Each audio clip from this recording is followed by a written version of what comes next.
everybody. Welcome to Library Highlights with Mary. Today is the 352nd day of the year, and there are only 13 days left. Today is also the start of Hanukkah, and next Sunday is Christmas. So we will be closed on Saturday, December 24th, and Sunday, December 25th, and we'll also be closed January 1st. The rest of the time will be open.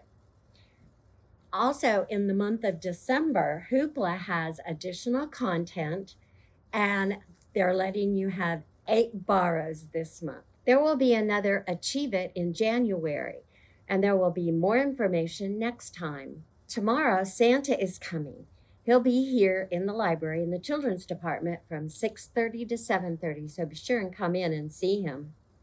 There's not going to be any regular programming in children's until January 2nd. For the programming break, parents, you can go to the kids page and check out the Fun with Reading kits. Go to the kids page and then go to the little circle that says parents, click on it, and the first thing that comes up is your Fun with Reading kit information.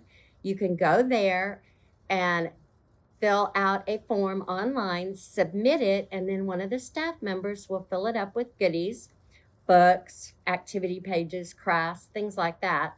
And then you can come in and check it out. So you might want to give it a try. Now in the teen department, you're going to want to come in on Thursday the 22nd for Bad Art Night. That's from 6 to 8. And Betsy's going to have all kinds of craft supplies for you so that you can make the absolute worst art that you could come up with. So that sounds like a whole lot of fun. Don't let the season make you go crazy. See you next time. Bye.